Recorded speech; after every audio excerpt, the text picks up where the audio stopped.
Hello, आप सभी का ज्योग्राफी स्पेशल क्लास में स्वागत है। हमने जो सीरीज स्टार्ट किया है यह सभी स्टेट पीसेस और जनरल कंपटीशन के लिए काफ़ी इंपॉर्टेंट होगा। हमारा जो वर्ल्ड मैप सीरीज है यह मैप और इमेज पर आधारित होगा, बिकॉज हमारा जो माइंड होता है वो इमेज को जल्दी कैप्चर करता है।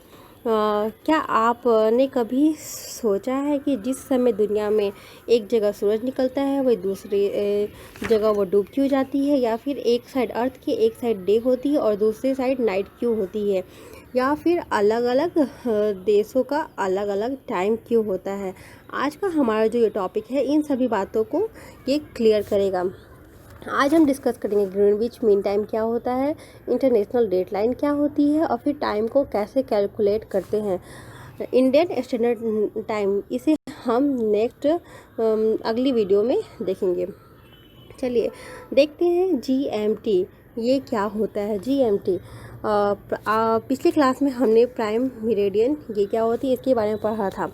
नॉर्थ पोल और साउथ पोल को 0 डिग्री रेफरेंस पे जो लाइन मिलाती है उसे प्राइम मेरिडियन कहते हैं और प्राइम मेरिडियन को ही जीएमटी कहा जाता है।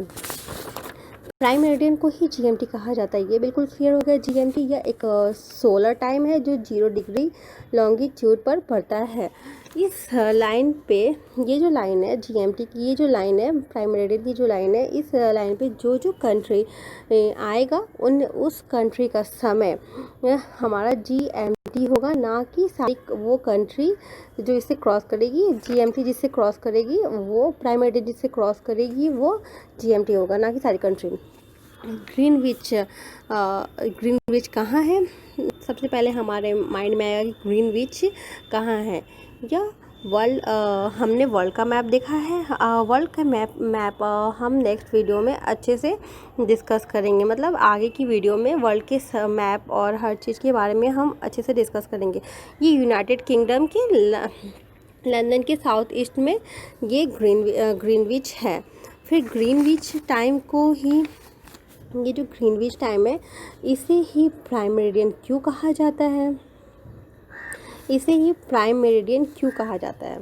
तो हम देखेंगे कि जो द रॉयल ऑब्जर्वेशन जो होता है ये जीएमटी का घर होता है और प्राइम मेरिडियन का जो लॉन्गिट्यूड होता है वह 000 डिग्री 00 मिनट और 00 सेकेंड होता है। इसे स्टैंडर्ड या मानक या इसका मतलब जो होता है स्टैंडर्ड या इसे मानक समझा जाता है।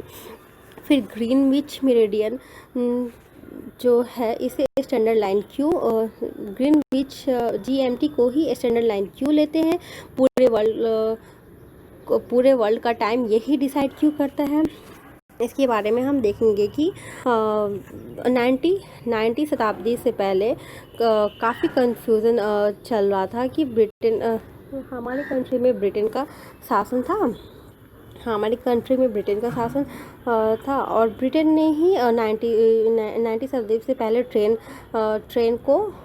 का कारोबार शुरू किया। फिर ताकि और फिर जैसे ही ट्रेन एक जगह से दूसरी जगह निकलती थी तो वो टाइम जोन नहीं होने के कारण उनका एक्सीडेंट वगैरह हो जाता था, जिससे काफ़ी ही कंफ्यूजन होता था कि किस कंट्री में क्या टाइम चल रही है।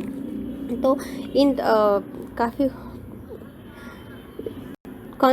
इस जो ब्रिटेन के द्वारा इंटरनेशनल मेरिडियन कॉन्फ्रेंस अक्टूबर 1884 में रखी गई, ब्रिटेन के द्वारा अक्टूबर 1884 में रखी गई और यही डिसाइड हुआ कि जीएमटी को बेसिक माना जाएगा और इसी बेस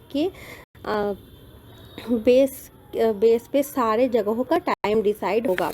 वर्ल्ड मैप के थ्रू हम देखेंगे कि ये जो जीएमटी प्राइम मेरिडियन है ये है और यहीं से सारे जगह का टाइम डिसाइड होता है।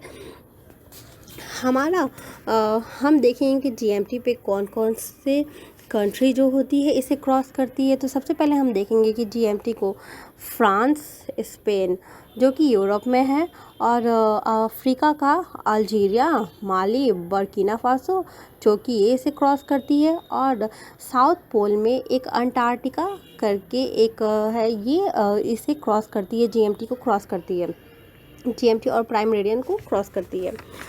अगला हमारा जो टॉपिक होगा वो होगा इंटरनेशनल डेडलाइन। यह क्या होती है, इसके बारे में हमें आखिर इंटरनेशनल डेडलाइन ये होती क्या है। तो हम ये जो वर्ल्ड का मैप देख रहे हैं, इसमें ये जो 0 डिग्री है, इसमें ये जो 0 डिग्री लाइन है इसे GMT कहते हैं। और ये यहाँ 180 पे ये जिगजैग फॉर्म में एक लाइन होती है, इसे ही इंटरनेशनल डेडलाइन कहते हैं।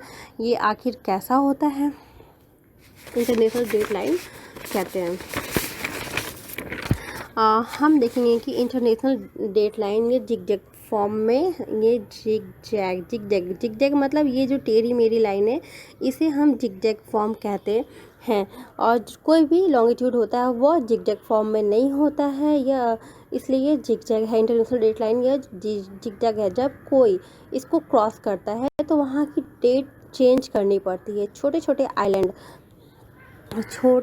जो आइलैंड होते हैं, छोटे छोटे आइलैंड होते हैं, इसे पास करती है। क्या होगा कि एक कंट्री 2 डेट छोटे छोटे आइलैंड से पास करती है। अगर ऐसा ना हो कि इंटरनेशनल डेडलाइन ना हो तो क्या होगा कि एक कंट्री में 2 डेट हो जाएंगी, जिसे मैनेज करना काफ़ी डिफ़िकल्ट हो जाएगा। इसलिए जियोग्राफर ने डिसाइड किया कि इंटरनेशनल डेडलाइन जो होगी वाटर बॉडी से पास होगी, ना कि लैंड से। लैंड पे रहने वाले लोगों को काफ़ी डिफ़िकल्टीज़ होती है। अगर इंटरनेशनल बॉडी इससे पास करते, लैंड से पास करते, तो यहाँ काफ़ी डिफ़िकल्टीज़ होगी। और ऐसे हम इसे वाटर बॉडी से पास करेंगे तो सिर्फ ओशन और एयरलाइन इन्हीं ही डेट चेंज करनी पड़ेगी, ना कि सभी को लैंड पे जो रहते हैं उन्हें भी।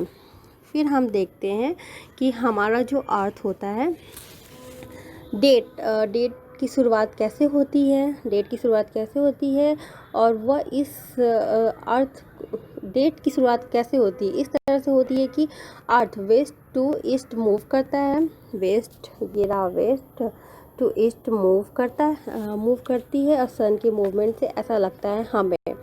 तो हम देखेंगे कि अर्थ जो होगा हमारा, ये अर्थ बिल्कुल ही ऐसे स्फेरिकल फॉर्म में होता है।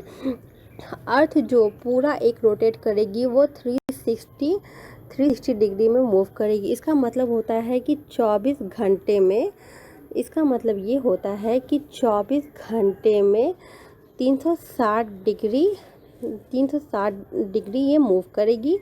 और इसका मतलब ये होता है कि 360 डिग्री मूव करेगी। फिर हम 1 आवर के लिए इसका निकालेंगे कि 1 hour equal to 360/24 equal to 15 minute. इसका मतलब यह हुआ कि 24, इसका अर्थ यह होगा कि 15 डिग्री यह एक घंटे में यह 15 डिग्री मूव करेगी। फिर 15 डिग्री को मिनट के लिए कैसे करेंगे, 1 मिनट में कितना करेगी, तो 15 इक्वल टू 60 मिनट।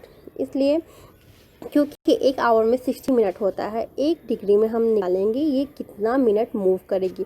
तो 1 मिनट में 60/15 इक्वल टू 4 मिनट। 1 मिनट में यह 4 मिनट पूरा करेगी। ओके, फिर हम देखते हैं कि इंटरनेशनल जो ये डेडलाइन है, ये जो इंटरनेशनल डेडलाइन है, ये जो जिगजैग फॉर्म में होती है, ये वेस्ट टू ईस्ट मूव करती है। ये पहले वेस्ट टू ईस्ट मूव करती है। वेस्ट टू ईस्ट क्यों मूव करती है, तो ये भी हम देखेंगे कि हमारा जो सन का राइज होता है, मतलब सन की जो रोशनी पड़ती है इधर की कंट्री पे पड़ती है, और इधर थोड़ा अंधेरा होता है, इसलिए पहले यहाँ दिन होता है, उसके बाद यहाँ रात होती है।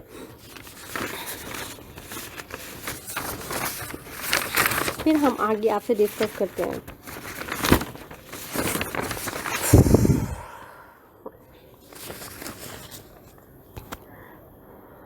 हम देखेंगे कि ये जो इंटरनेशनल डेडलाइन होती है, यह अलास्का और रसिया के बीचों बीच गुजरती है। हम इस इंटरनेशनल डेडलाइन से वेस्ट की तरफ अगर आगे मूव करेंगे तो यहाँ हम 1 दिन आगे बढ़ेंगे, और इससे पीछे अगर मूव करेंगे तो यहाँ 1 दिन हम पीछे की तरफ आएंगे। ओके, ये तो क्लियर हो गया। और जैसे हम देखेंगे यहाँ 2 जून की मॉर्निंग होगी, और इस साइड में अलास्का वाले साइड में 1 जून की मॉर्निंग होगी, क्योंकि यह एक पीछे होता है, इसलिए इसे हम ऐसे करेंगे। अभी